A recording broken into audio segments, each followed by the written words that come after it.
sehat, sukses sejahtera, generasi muda yang saya sayang, saya cintai, generasi pemimpin masa depan. Pada pertemuan kali ini saya ingin menjelaskan tentang diagram pengendalian, khususnya tipe XR, di mana diagram pengendalian itu maksudnya untuk pengontrolan suatu proses produksi, baik itu terjadi di pabrik, di perusahaan, di perkantoran, dan sebagainya. Jadi ini grafik atau diagram yang sangat umum, di mana dalam diagram pengendalian itu nanti akan disajikan nilai rata-rata, kemudian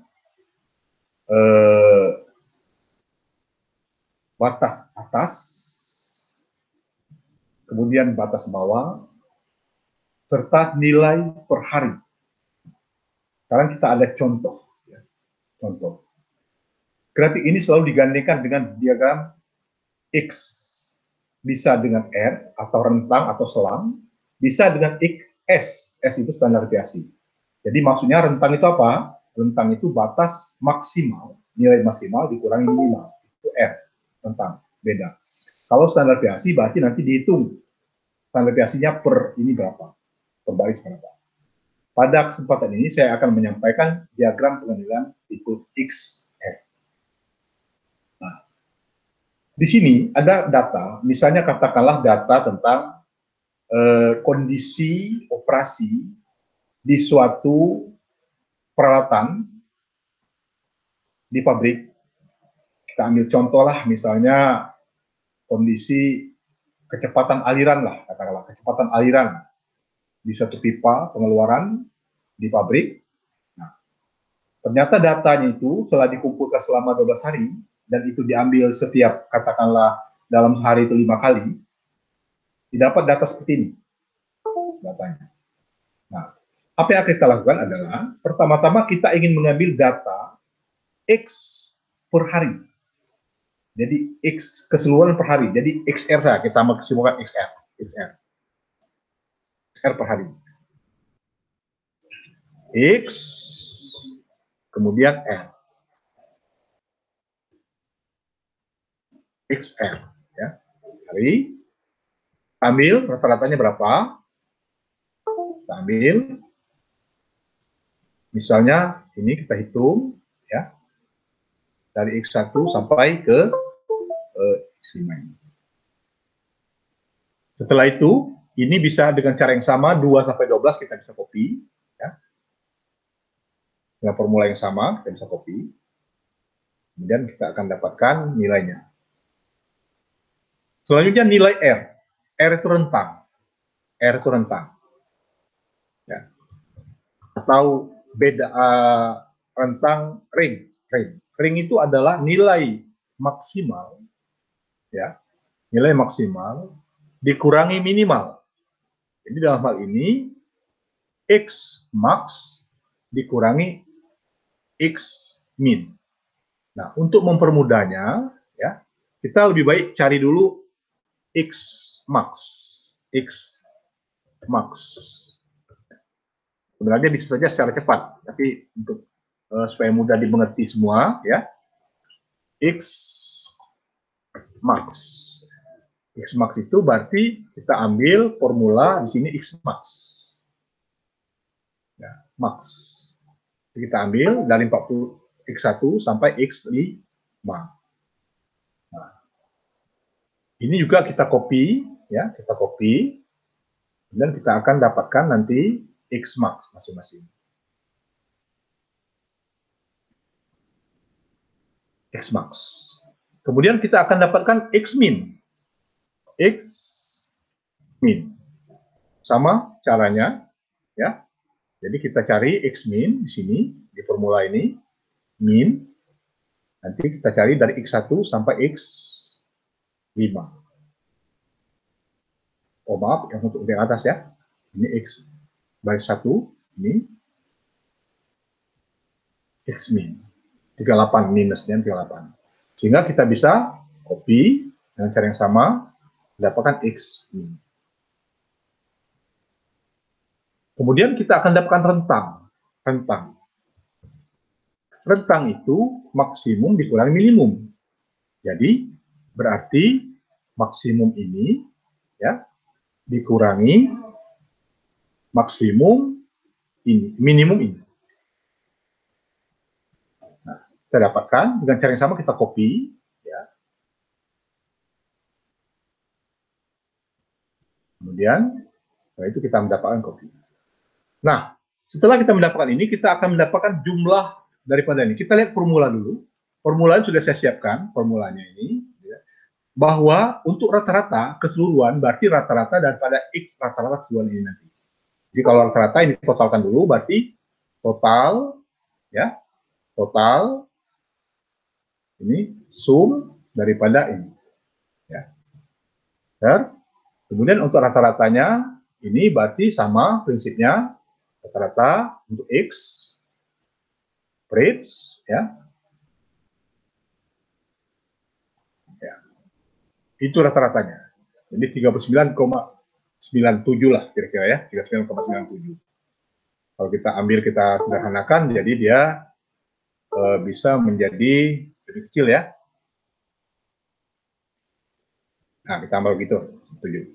Kemudian kita akan melihat R rata-rata. R rata-rata ini, rank rata-rata juga begitu. Jadi dengan cara yang sama, ini kita copy. Copy, ya, rata-rata. Itu rata-rata. Ya. Nah, untuk grafik X itu garis tengahnya berarti ini 39,97. Jadi kita langsung tulis ini X.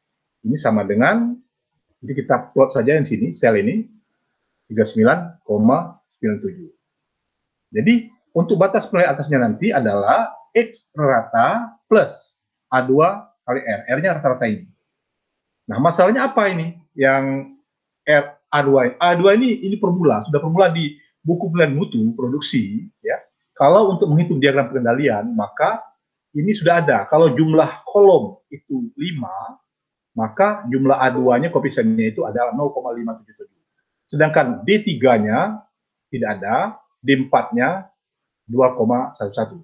Kalau misalnya jumlah kolom, ini jumlah kolom maksudnya ini, jumlah kolom data, misalnya 6, maka A2-nya adalah ini, dan sebagainya. Ini tidak usah kita perdebatkan lagi, karena ini sudah ahli statistiknya, ini praktis, jadi kalau bagi yang berminat untuk yang lebih detail, tentu orang-orang statistik. Kenapa? Tentu untuk sekarang ini, karena eranya sudah IT, sudah program aplikasi yang banyak, tentu sudah ada program-program yang lebih canggih lagi. Ini saya mengajarkan cara yang manual, ya kan? Nah, jadi untuk batas penilaian atasnya berarti X rata. X ratanya 39,97, A2-nya adalah ini, ya, A2-nya, perhatikan A2-nya, ini 5 kolom kan, 5 kolom, A2-nya adalah 0,57, sedangkan R ratanya tentu diambil ini. Jadi kalau saya masukkan ini persamaannya, berarti sama dengan ini ratanya adalah 39,97, ya. Kemudian plus, ya. Kita pluskan saja langsung, plus A2-nya berapa? A2-nya ini 0,577, 0,577 dikali R-nya ini. Nah, ini R. Jadi kita akan dapat nilainya. Nilainya POP 1, ini. Jadi kalau kita ini kan nilainya jadi menjadi kita sederhanakan kira-kira POP 1,74. Ini kita kumpulkan supaya lebih mudah melihatnya nanti, ya. Dan kita besarkan juga 18 HP. Itu batas penilaian atas. Sedangkan batas penilaian bawah, ya, sebaliknya. Jadi sebaliknya dia minus. Jadi sama dengan, ya, nilainya X rata. X ratanya adalah ini tadi, ya. Kita bisa ambil ratanya ini, X ratanya 39, atau dengan ambil sini tadi sama saja. Kemudian minus, ya. A2-nya adalah ini tadi 0,577 dikali tentang R rata-ratanya adalah 3,07. Jadi didapatkan nilainya ini. Jadi nilainya adalah 38,7 38,20 lah, atau 319 ya. Kita lihat. Ya, 320. Kemudian ini menjadi, nah, sedangkan kita sudah punya tadi data X. Kalau mau digambar ke grafiknya, maka X rata keseluruhan ini kita ambil di sini. Kita ambil, jadi kita simbolkan saja karena mau digambarkan. Mau digambarkan jadi X rata. Ya, X rata itu berarti sama dengan keseluruhan. Ini, kalau ini tadi X rata, tadi rata-rata per baris. Ini rata-rata keseluruhan sama dengan ini. Berarti dia semuanya, kalau kita copy, sama kan dia? Oh, dia jadi harus pakai string. Ya. Jadi sama dengan string kalau salah ya. Kita coba lagi, saya lupa sedikit ya. Ya, 39,97, kita copy.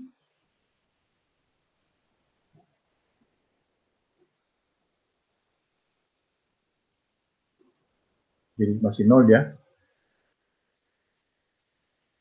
Kalau gitu kita copy saja, langsung saja kita anggap 39,97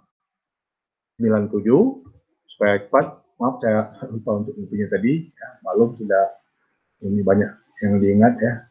Oke, ini, nah kita akan mendapatkan angka yang sama dengan 7. R-nya ada, kemudian rata-rata per nilainya ada, kemudian batas pengendalian atas ada, batas pengendalian ada. Jadi BPA-nya juga tulis, BPA-nya BPA sama dengan nilainya 41,74, 41,74. Nah, sehingga dia kalau kita copy semuanya, dia akan menjadi ini. Kemudian batas penilaian bawahnya adalah sama, ya. Nilainya adalah 38,20. 38,20. Sehingga kalau kita copy ini menjadi sama dia, karena dia lurus nilai sama. Formulanya membuktikan dia sama. Nah, selanjutnya kita akan gambarkan yaitu antara ya baris ya ini, kemudian ini, jadi kita plot ini kita gambarkan ya, kemudian X ini, kemudian X rata keseluruhan sampai BPA. Kita insert grafiknya. Ini kelihatan grafiknya, sini sudah. Ya, grafiknya kelihatan. Ya. Nah, ini kita hapus saja karena ini nomor ikut ya. Ini kita hapus saja, delete. Sehingga dia grafiknya kelihatan ini. Inilah gambaran daripada batas nilai atas batas bawah tadi. Kalau kita lihat, ini adalah nilai daripada X rata-rata keseluruhan, ini, yang abu-abu ini. Kemudian biru ini adalah batas nilai bawah, dan ini adalah batas nilai atas, sedangkan ini adalah nilai daripada per hari tadi. Nah, tentu ini akan ada pembahasan lanjut. Nah, untuk memberikan title daripada ini, kita tinggal nambahkan ini saja. Ya. Misalnya di sini kita ambil aksesnya, di sini adalah nilainya berapa, ya. Nilai, sini misalnya, atau frekuensi, dengan ini, kemudian ini adalah, katakanlah, apa tadi judulnya ini, sub, atau nomor, ya, nomor, ya, atau hari ke, tergantung ini ya, riset kita, atau kerja praktek kita, atau survei kita. Ini kelihatan misalnya pada hari ke-6, misalnya dan sebagainya. Kalau kita mau masukkan nilai, katakanlah labelnya, kita tinggal klik kanan, ya, add label. Jadi kelihatan bahwa ini. Kemudian kalau mau masuk keterangan juga di sini kita tulis saja atau tinggal kita baca di sini. Ini adalah sudah kelihatan DPA-nya. Seandainya mau dirubah warna, ya tinggal diklik, tinggal sebagaimana yang saya pernah ajarkan di beberapa materi yang lain. Ini kita rubah saja. Misalnya contoh misalnya yang lain, kita ambilkan hitam, ya. Kemudian markernya kita ganti lagi markernya, misalnya cukup itu, tinggal kita sesuaikan warnanya saja, warnanya hitam misalnya kan. Nah, kemudian ini juga misalnya kita ganti ini dan sebagainya. Saya kira itu yang sudah cukup dipahami dari beberapa grafik lalu. Yang lain juga bisa gitu. Tujuannya itu apa? Kalau kita ngeprint dengan tinta hitam putih. Tapi kalau kita beri warna tidak apa-apa, langsung seperti ini. Nah, selanjutnya apa? Biasanya digandengkan grafik X ini grafik X, ya. Oh, maaf, ya. Tekan 2 kali.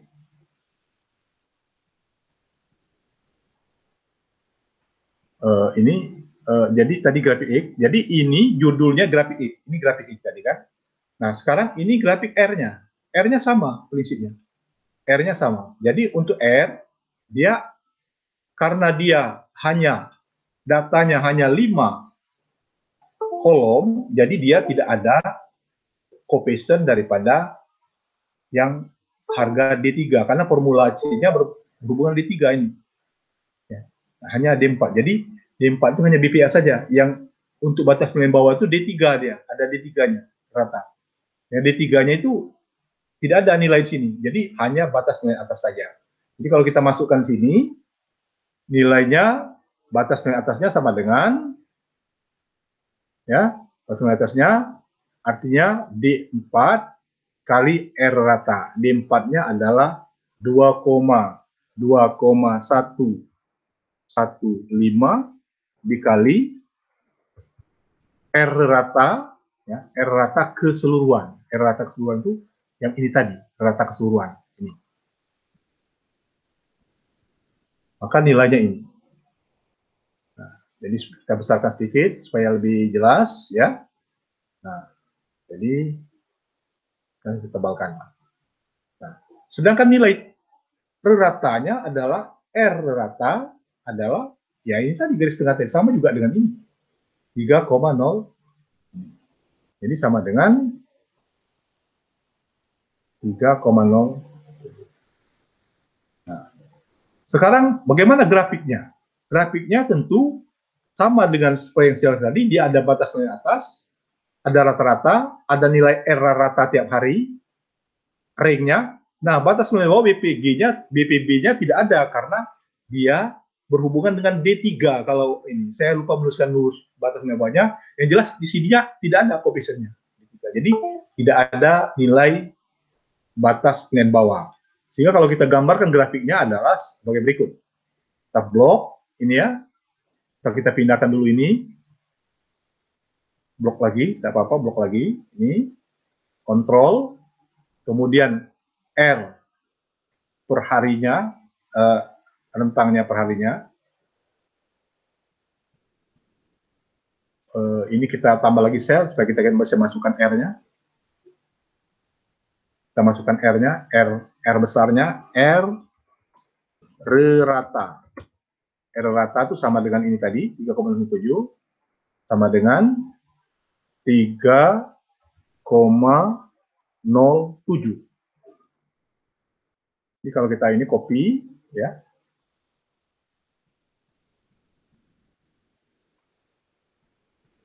Nah, jadi dia akan kita blok ini, kita blok, kemudian R, ya. Oh ya, batas nilai atasnya belum juga, ya. Kita masukkan BPR-nya, kita masukkan dulu, maaf, BPA R.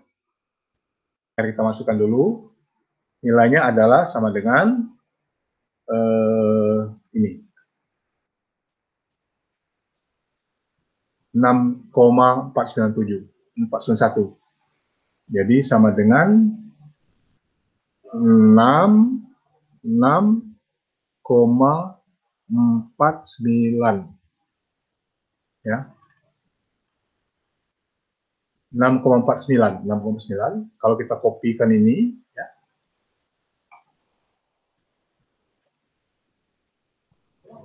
6,49.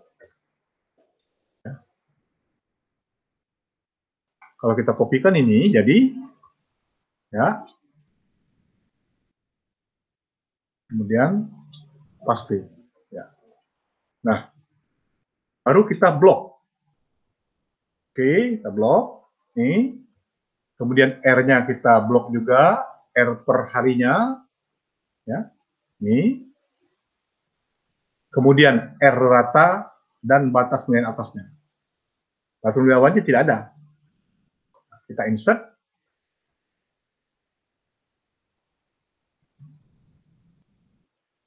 Ini kita potong saja karena ini nilai 1 sampai 12. Nah, sehingga grafiknya seperti ini. Kita taruh di bawah X, grafik X. Supaya lebih simetris ya. Kita masukkan ke sini. Ya. Sehingga dia lebih matching, lebih seragam. Ya. Nah, nampak ini adalah grafik R-nya. Grafik R. Ya. Grafik R. Nah, ini grafik R-nya. Jadi ini grafik R.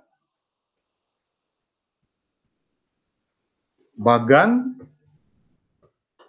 pengendalian R. Nah, tadi ini. Nah, sama seperti yang dijelaskan sebelumnya, ya pada grafik R yang lain, berarti kita bisa memodif ini supaya lebih baik tampilannya, ya, sehingga bisa mudah dibaca. Misalnya ini jadi hitam dan sebagainya. Ini adalah R per hari tadi, yang rentang selang tadi, ini R. Ya. Sedangkan ini adalah R rata-rata keseluruhan, ya, R keseluruhan. Kemudian ini adalah batas penilaian atas BPAR ini, sedangkan batas penilaian bawah tidak ada, karena kolomnya hanya 5. Nah, apa hubungannya antara X dan R ini? Tentu pembahasannya akan panjang juga ya kalau perlu dibahas lebih detail, karena sebagai penjamin mutu, ya, quality assurance misalnya, kalau terjadi misalnya nilai daripada rata-rata ini berada di bawah batas bawah atau berada di atas batas atas, berarti terjadi gangguan proses di sebelumnya. Kan kita penjaminan mutu ini hanya ingin menampilkan hasil. Jadi kita menginformasikan kepada proses sebelumnya ada apa, sehingga datanya seperti ini. Demikian yang perlu saya sampaikan, mudah-mudahan ini ada manfaatnya. Selamat belajar, semoga berhasil, sukses, sejahtera, dan mulia.